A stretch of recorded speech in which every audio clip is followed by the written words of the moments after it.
Hello there, my name is Anna Lundberg. I'm the founder of One Step Outside, author of Leaving the Corporate 9 to 5 and host of the Reimagining Success podcast.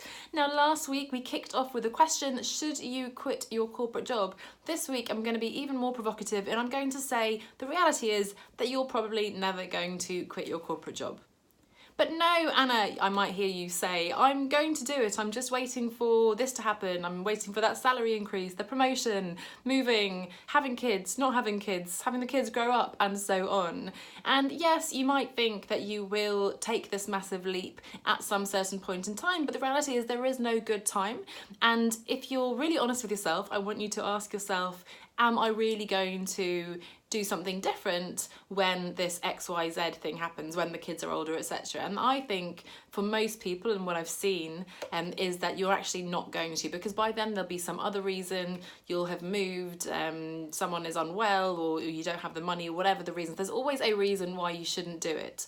And in fact, there are many commonalities, I think, even though you may think that your situation is very individual, you'll say, oh, but you don't understand, in my case, things are different. Actually, there are some very consistent themes, reasons why people aren't actually doing anything about it, even though they want to. So of course, many of you are very happy in jobs, in which case stop watching and go off and enjoy your work. So not to worry, this message is not for you. I'm really speaking to those of you who want to leave, who want to do this, but aren't actually doing anything about it. So the reasons you might not do anything about it are that you're stuck in analysis paralysis. You just have too many options, pros and cons, research and so on, and you're not really sure how to get started. You never actually take any action, or you're worried about failing and ruining your career prospects forever.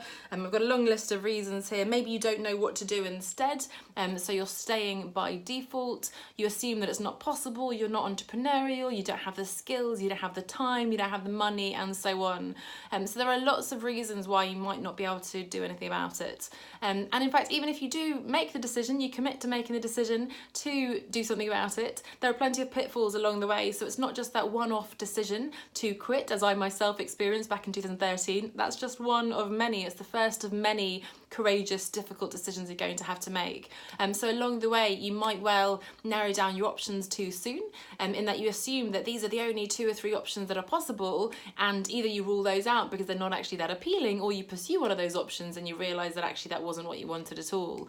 Or maybe you take lots of action because you think, yes, I'm committed, and you invest in an expensive course, or you move, or you quit, or whatever it is, and then you suddenly realise you've wasted your time and money because you actually didn't spend the time working out what it was you wanted to do instead, so you're going down the wrong path. Or you might be focusing on the wrong things in general, in fact, because you don't really know, so you're hustling away every day on your business, but you actually don't know if those things are working, and probably you're not making any real progress. So unfortunately, there are lots of reasons to hold you back from making the decision in the first place, and then even once you've made the decision, there are lots of things that can get in the way. So I'm painting a bit of a pessimistic picture, but all this entirely intentionally, because if you truly are committed, despite all of these pitfalls and obstacles and issues, if you really do want to prove me wrong and say, no, Anna, I really am going to be one of the, albeit growing few, part of the growing minority now of people who are doing something about this, quitting their job and creating something meaningful for themselves outside the 9 to 5, then that's great news, because this is going to be hard work and it's going to take time, and you really need that resolve in order to do something about this. So very excited for you if you are listening to this and thinking, no, Anna, you're wrong, I'm going to prove you wrong, which is great.